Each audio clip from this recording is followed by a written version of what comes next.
శుక్లాంబరధరం విష్ణుం శశివర్ణం చతుర్భుజం ప్రసన్నవదనం ధ్యాయేత్ సర్వవిఘ్నోపశాంతయే.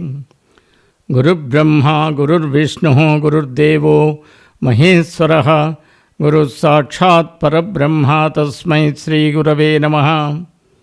వ్యాసం వసిష్ఠనప్తారం శక్తేః పౌత్రమకల్మషం పరాశరాత్మజం వందే సుఖతాతం తపోనిధిం. నారాయణం నమస్కృత్య నరం చైవ నరోత్తమం దేవీం సరస్వతీం వ్యాసం తతో జయముదీరయేత్.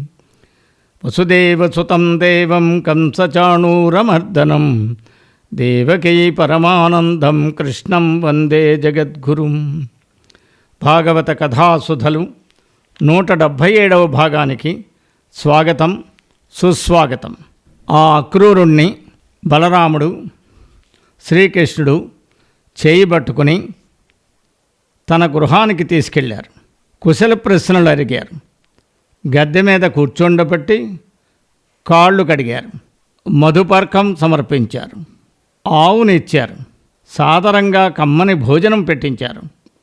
తాంబూలము, చందనము, పూలదండలు సమర్పించారు. ఆ సమయంలో నందమహారాజు ఆసీనుడై ఉన్న అక్రూరుణ్ణి ఆదరించి ఇలా అంటున్నారు. ఆ అక్రూరా, చెల్లెలు వేడుకుంటున్న ఆమె కొడుకుల్ని చంపిన క్రూరుడైన కంసుడు బ్రతికి ఉండగా దశార్హ వంశస్థులైన మీకు భూమి మీద మనుగడ లభిస్తుందా? ఇట్టి స్థితిలో నీ క్షేమాన్ని గురించి ఏమని విచారించేది అని అడిగాడు నందమహారాజు. ఆ పిదప అక్రూరుడు ఒక మంచం మీద హాయిగా కూర్చుని ఉండగా శ్రీకృష్ణుడు అతనితో ఈ విధంగా అంటున్నాడు. శుభమే నీకు శుభమే నీకు ప్రమోదమే సకులకున్ చుట్టాలకున్ క్షేమమే అభయం బే ప్రజలకెల్ల గోత్రజులకు ఆత్మానందమే మామ ముక్తభయుండే వసుదేవదేవకులు తత్కారాగ్రహ బంధురు ప్రభవ మత్ప్రభవ వ్యాజ నిబద్ధులై బ్రతికిరే ప్రాణానిలోపేతులై అని ప్రశ్నిస్తున్నారు. అక్రూరా, నీ కుశలమే కదా? స్నేహితులందరూ సుఖంగా ఉన్నారా? బంధువులు క్షేమంగా ఉన్నారా? మధురానగరంలోని ప్రజలకు భయం లేకుండా ఉన్నారు కదా? మన వంశంలో జన్మించిన వారందరూ మనస్సంతోషంతో ఉన్నారా? మా మేనమామ కంసుడు భయం లేకుండా బతుకుతున్నాడా? చెరసాలలో బంధితులైన దేవకీ వసుదేవులు ఊపిరితో జీవిస్తున్నారా అని కృష్ణుడు ప్రశ్నించాడు. ఆ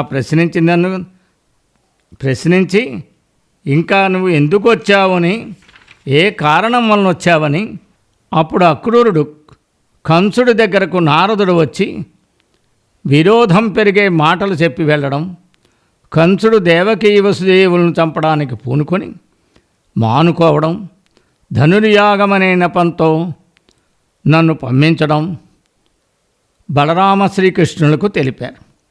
ఆ మాటలకు రామకృష్ణులు నవ్వారు. తమ చుట్టూ చేరిన నందుడు మొదలైన గొల్ల పెద్దలను చూచి శ్రీకృష్ణుడు ఇలా అంటున్నాడు. భూనాథుండు మఖంబు చూడన్ పిలువం బుత్తించిన అవ్విభు గానం పోవలే పాలు నెయ్యి పెరుగులు కట్నంబులున్ కానుకల్ మీ నేర్పొప్పంగ కూడబెట్టుడు తగన్ మీ నివాసంబులన్ ఆనంబుల్ కొని పాండు పొండు మధురాయాత్రాభిముఖ్యంబుగన్. గోపకులారా, మన ప్రభువైన కంసుడు ధనుర్యాగం చూడడానికి మమ్మల్ని పిలుచుకురమ్మన్నాడు. అందుకు ఈ అక్రూరుడు వచ్చాడు. కనుక మనం యాగం దర్శించడానికి తప్పకుండా వెళ్ళాలి.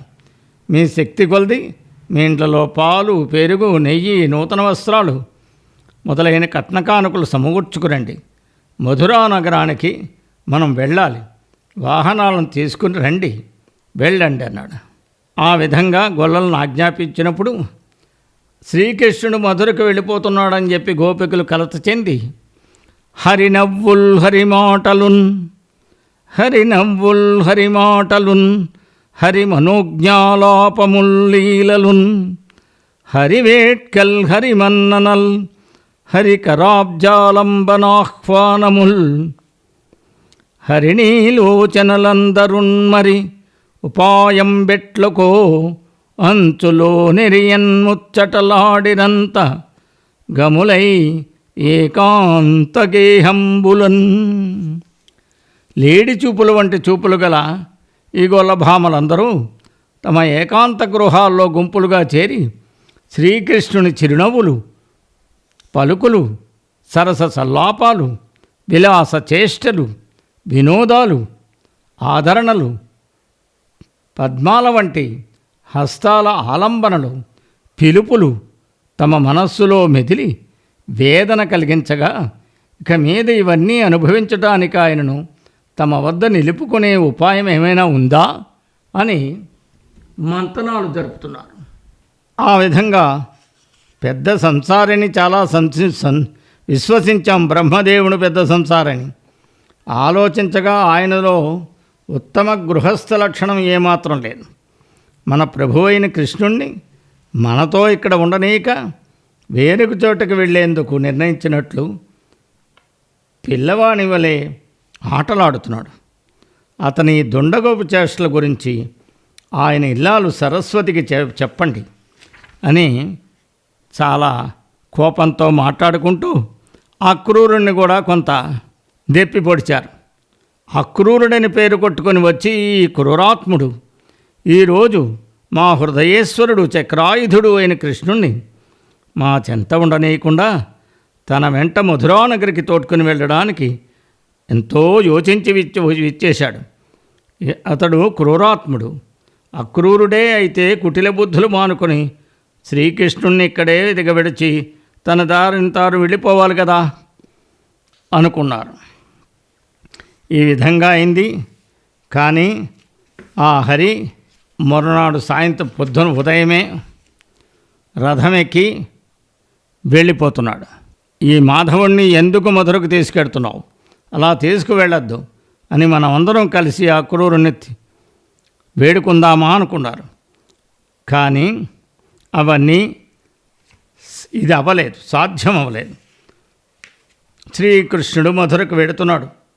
ఆ గోపవనితలంతా గుంపులు గుంపులుగా గూరి అక్కడనే కదలక నుంచి అదిగో మన ప్రాణనాయకుడు మధురకు వెడుతున్నాడు, ఆయన ఎక్కిన రథం అదే, ఎండా మాత్రం కనిపిస్తోంది, ఆ రథానికి కట్టిన గుర్రాల కాలి గిట్టెల వల్ల రేగిన ధూళి చూడండి అంటూ తమ హృదయాలలో నెలకొన్న ప్రణయం వల్ల శౌరి వెళ్ళిన రథం వైపే దృష్టి మరల్చి కనులకు అందినంత వరకు ఆ దృశ్యాలనే ఉన్న చోటనే కదలకుండా నిలబడి చూస్తున్నారు. ఆ విధంగా శ్రీకృష్ణుడు యమునను చూశాడు. యమునా నది వరకు వెళ్ళారు. యమునను చూశారు. యమునా నదిని చూసి సానపట్టిన మణి సముదాయములే తళతళ మెరుస్తున్న నదీ జలాలని తాగి బలరామునితో కూడి చెట్ల సమీపమునున్న రథంలోకి చేరాడు. అప్పుడు అక్రూరుడు వారిద్దరికి నమస్కరించి అనుమతి తీసుకుని కాళిందీమనుకుడో దిగి యథావిధిగా దేవమంత్రాలు జపిస్తూ స్నానం చేశాడు. అలా స్నానం చేశాడు. అక్రూరుడు చాలాసేపు యమునలో స్నానం చేసి ఆ చల్లని నీటిలో రామకృష్ణుల్ని దర్శించాడు. తీరమందలి చెట్ల నీడ రథమధ్యంలో ఉన్న వీరు లోపలికి ఎలా వచ్చారు?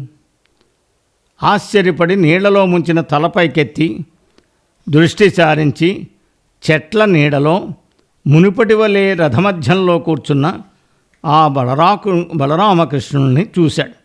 శ్రీకృష్ణుడు భగవంతుడు సర్వవ్యాపకుడు కావడం చేత ఏకకాలంలో కాళిందీ జలాల్లోనూ గట్టు మీద రథంలోనూ కనిపించాడు. అది ఇంకా గ్రహించలేదు అక్రూరుడు. అని కంటిన్ మున్ను రథంబుపై జలములోన్ కంటిన్ తుదిం క్రమ్మరం కంటిన్ దొంటి రథంబు మీద ఇదే కళ్యాణ చారిత్రుడు లేవెంటందోచిరి రెండు దిక్కుల మనోవిభ్రాంతియో నీటిలో నుండి ఆశ్చర్యము చూతునంచు మరియు ఊహించి మగ్నాంగుడై. పావనమైన సురవడిగల నడవడిగల ఆ రామకృష్ణును రథమే చూశాను, తర్వాత నీటిలో దర్శించాను.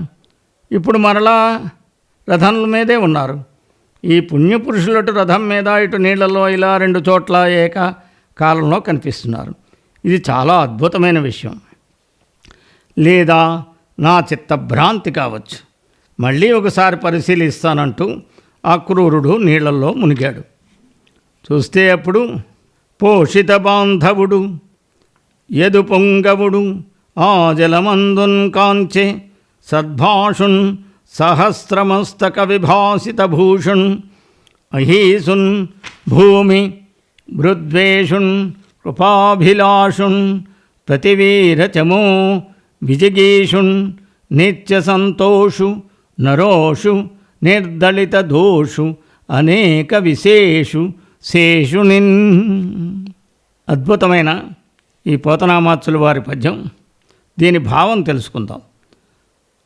చుట్టపక్కలను పోషించేవాడు, యాదవుల్లో శ్రేష్ఠుడైన అక్రూరుడు యమునలోని బ్రహ్మ తీర్థ జలాల్లో ఆదిశేషుణ్ణి దర్శించాడు. ఆదిశేషుడు చక్కగా మాట్లాడగలిగినవాడు, 1000 పడగల మీద వెలిగే మణిభూషలు కలవాడు, అజవేషధారి, దయయందు అపేక్ష కలవాడు, వీర శత్రు సేనల్ని జయించే కోరిక గలవాడు, ఎల్లప్పుడూ సంతోషంగా ఉండేవాడు, కోపం లేనివాడు, దోషరహితుడు, అనేక విశేషాలు కలవాడు. అతడు సర్పాలకు దొర. అప్పుడు ఆ సర్పరాజుని కన్ను రెప్పలు కూడా వాల్చకుండా చూశాడు. ఆ సమయంలో ఆయనకి ఆ భోగ పర్యంక మధ్యంబున వలనొప్పు పచ్చని వలువాని, ఆ భోగ పర్యంక మధ్యంబున వలనొప్పు పచ్చని వలువగాని మేఘంబుపైనున్న మెరుగు చందంబున ఉరమున శ్రీదేవి నొప్పువాని ముసురు తేటులు విప్ప ముఖ చతుష్కముగల తనయుడాడెడి బొడ్డు తమ్మివాని కదిలిన బహుపదక్రమ విశేషంబుల రవము సూపెడి నూపురములవాని జలజగర్భరుద్ర సనకసనందన సద్విజామర ప్రశస్యమాన చరిత్రుడైన వాని సౌందర్యఘని అయిన వానిని ఒక్క పురుషవర్యునిగాంచెన్. అక్రూరుడు ఆ ఆదిశేషుణ్ణి పాన్పుగా చేసుకుని మధ్యభాగంలో పవళించి ఉన్న అందగాడైన ఒక పురుషోత్తముణ్ణి అవలోకించాడు. ఆ దివ్య పురుషుడు ఎలా ఉన్నాడంటే మిసిమిగల పసుపు వన్నె పట్టు వస్త్రం ధరించాడు. మేఘం మీద మెరిసే మెరుపులాగా అతని వక్షస్థలంపై లక్ష్మీదేవి ఒప్పులొలుకుతున్నది. మూగిన తుమ్మెదలు చెదిరిపోగా ఆయన నాభికమలంలో వాళ్ళు మోములు గల నందనుడు బ్రహ్మ ఆడుకుంటున్నాడు. కదిలినప్పుడు ఆ పురుషోత్తముని కాలి అందెలు, పదం, క్రమం మొదలైన విశేషాలతో వేద నినాదాలు వెలువరిస్తున్నాయి. బ్రహ్మ, ఈశ్వరుడు, సనకసనందనుడు, సద్బ్రాహ్మణులు, దేవతలు అతని చరిత్రను ప్రశంసిస్తున్నారు.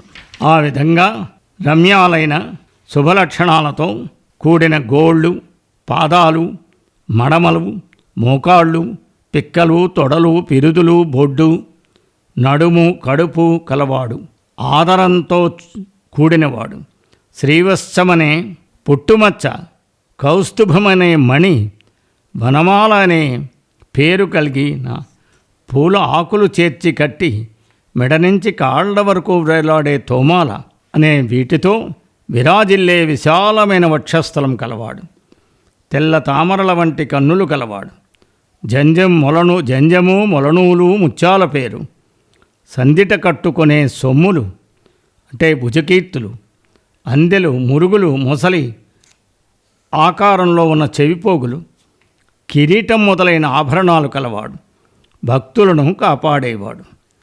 చక్కని చెక్కిళ్ళు, నొసలు, ముక్కు, పెదవులు, ముఖం, చెవులు కలవాడు. నల్లని మబ్బు వంటి శరీర ఛాయ కలవాడు. శంఖం లాంటి మెడగలవాడు. దయాగుణంతో నిండినవాడు. ప్రహ్లాదుడు, నారదుడు, సునందుడు, నందుడు మొదలైన వారి చేత పూజించబడేవాడు. లక్ష్మి, పుష్టి, తుష్టి, శాంతి, కీర్తి, కాంతి, భూమి, ఊర్జ, విద్య, అవిద్య, శక్తి, మాయ మొదలైన తేజోమూర్తులచే సేవింపబడేవాడు అయిన ఆ పరమేశ్వరుడికి అక్రూరుడు నమస్కరించాడు. భక్తి సంభ్రమాలు అధికంగా చేతులు జోడించాడు. ఆ తర్వాత గద్గదిక స్వరంతో భగవంతుణ్ణి స్తోత్రం చేయడానికి ఉపక్రమిస్తున్నాడు. ఆ విషయాన్ని వచ్చే భాగంలో తెలుసుకుందాం. అంతవరకు సెలవు. సర్వం శ్రీకృష్ణార్పణమస్తు.